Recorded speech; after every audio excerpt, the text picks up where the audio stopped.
और इस वक्त की बड़ी खबर आपको बताते हैं, श्रद्धा हत्याकांड से जुड़ी हुई ये बड़ी खबर है। आफताब को एफएसएल ले जाया गया है। एक बार फिर से भारी सुरक्षा के बीच एफएसएल लेकर के पहुंची है टीम।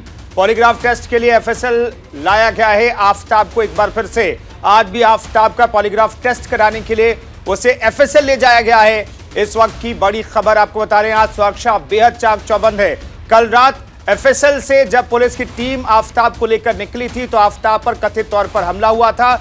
कथित तौर पर हिंदू सेना के कुछ लोगों ने तलवार और हथौड़े से हमला किया था, जिसकी तस्वीरें भी न्यूज इंडिया ने आपको दिखाई थी। एक बार फिर से एफएसएल लेकर के पहुंची है पुलिस की टीम आफताब को। लेकिन आज सुरक्षा देखिए कैसी है। यहां पर अर्धसैनिक बलों को तैनात किया गया है और एफएसएल की सुरक्षा आप देख सकते हैं। यहां पर सुरक्षा चाक चौबंद की गई है। न सिर्फ दिल्ली पुलिस बल्कि अर्धसैनिक बलों को भी तैनात किया गया है। यहां पर खास सुरक्षा के इंतजाम किए गए हैं ताकि आफताब को कोई नुकसान न पहुंचाया जा सके। जो गुस्सा है लोगों के अंदर इस पूरे मामले में, उस गुस्से की वजह से आफताब शिकार न हो जाए, इस वजह से एफएसएल की सुरक्षा बढ़ाई गई है। खासतौर पर आफताब की सुरक्षा के लिए यहां पर कमांडोज की तैनाती की गई है। पॉलीग्राफी टेस्ट के लिए आफताब को फिर से एफएसएल ले जाया गया है और आज सुरक्षा व्यवस्था चाक चौबंद दिखाई दे रही है। यहां पर कमांडोज को तैनात किया गया है ताकि कोई यहां पर घटना न घट सके।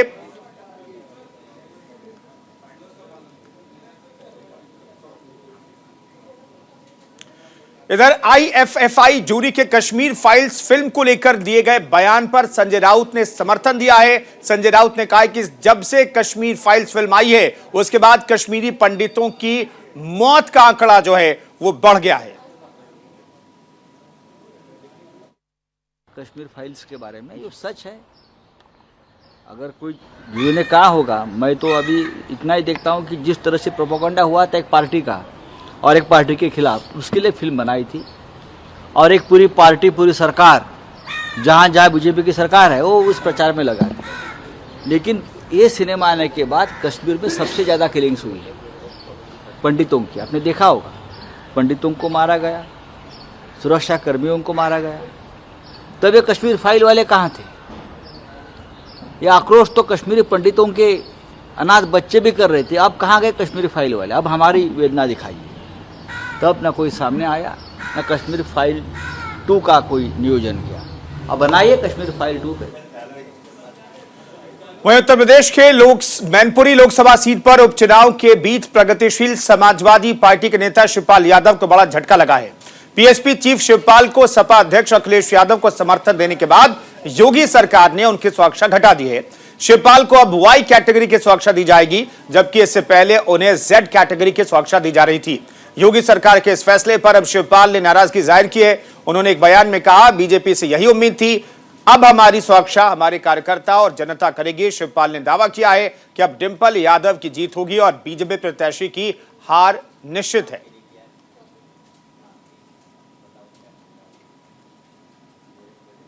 बहुत बड़ी हो, यही अपेक्षा थी।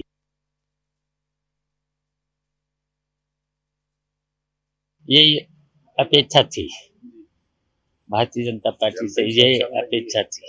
अब हमारी सुरक्षा हमारे कार्यकर्ता और जनता करे। अब देखिए डिंपल की जीत और बढ़ेगी और इनकी हार, भारतीय जनता पार्टी के प्रत्याशी की हार और बड़ी होगी। इधर गोमती रिवर फ्रंट मामले पर राकेश त्रिपाठी का बयान सामने आया है। सीबीआई जांच पर बीजेपी प्रवक्ता राकेश त्रिपाठी ने बयान दिया है। मैनपुरी में परेशान है सपा। राकेश त्रिपाठी ये कह रहे हैं, हर मुद्दे को राजनीतिक रंग देने का प्रयास किया जा रहा है। रिवर फ्रंट घोटाला में सीबीआई जांच को लेकर के उन्होंने बयान दिया है। सीबीआई जांच संकल्प पत्र का हिस्सा है, ये राकेश त्रिपाठी ने बीजेपी प्रवक्ता ने कहा है और सीबीआई जांच हो रही है। दरअसल एक बार फिर से शिवपाल यादव और इस पूरे मामले में आरोपियों से जांच पड़ताल और पूछताछ की इजाजत सीबीआई की तरफ से मांगी गई है। इस पर अब राकेश त्रिपाठी ने कहा है कि हर मामले को राजनीतिक एंगल से पेश किया जा रहा है। चूंकि सीबीआई अपना काम कर रही है, सीबीआई एक स्वतंत्र एजेंसी है और उसे अपना काम करने देना चाहिए। ये एक तरीके से कहने की कोशिश बीजेपी प्रवक्ता की तरफ से की गई है। गोमती रिवर फ्रंट की दरअसल जांच हो रही है, सीबीआई पूरे मामले की जांच पड़ताल कर रही है। देखें, 2017 के विधानसभा चुनाव से पहले भारतीय जनता पार्टी ने अपने संकल्प पत्र में जनता के सामने यह संकल्प लिया था कि सपा बसपा के शासनकाल में हुए हर घपले, घोटाले और भ्रष्टाचार की हम जांच कराएंगे। सीबीआई रिवर फ्रंट मामले की जांच कर रही है और ऐसे में अगर सीबीआई शिवपाल सिंह यादव या सरकार के अन्य वरिष्ठ अधिकारियों के खिलाफ जांच के लिए अगर अनुमति मांगती है तो इसके राजनीतिक निहितार्थ नहीं निकाले जाने चाहिए।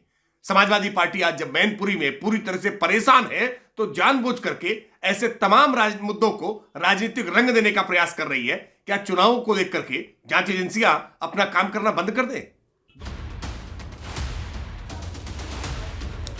तो राकेश त्रिपाठी कह रहे हैं कि जांच एजेंसियां क्या जांच करना बंद कर दे, लेकिन बड़ा सवाल ये उठता है कि 5 साल में आखिर जांच किस स्तर तक पहुंची है, कहां तक पहुंची है, और मैनपुरी उपचुनाव से पहले ही आखिर क्यों शिवपाल यादव को निशाने पर एक तरीके से लिया जा रहा है। पदाधिकारियों को और इस पूरे मामले में जो कथित तौर पर आरोपी हैं उन्हें क्यों निशाने पर लिया जा रहा है, उनके खिलाफ जांच की अनुमति क्यों सीबीआई मांग रही है।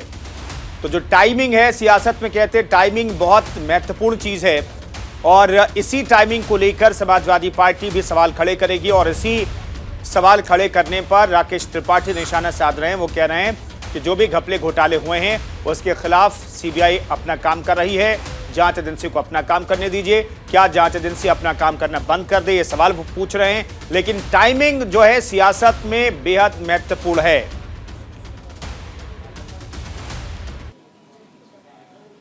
तो Gomti river front Samajwadi party के सरकार में महत्वाकांक्षी प्रोजेक्ट में से एक था, लेकिन 2017 में जब योगी आदित्यनाथ की सरकार थी तब ये पूरा प्रोजेक्ट घोटाले की वजह से चर्चा में आ गया।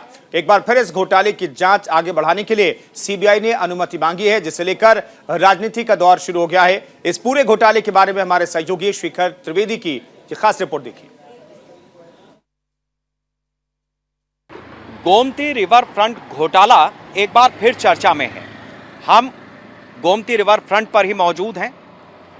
सामने कलकल करती हुई ये गोमती नदी है और इसके दाएं छोर पर और बाएं छोर पर इसके रिवर फ्रंट हैं।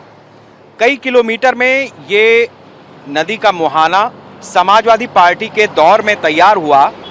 उस समय सिंचाई विभाग शिवपाल सिंह यादव के पास था।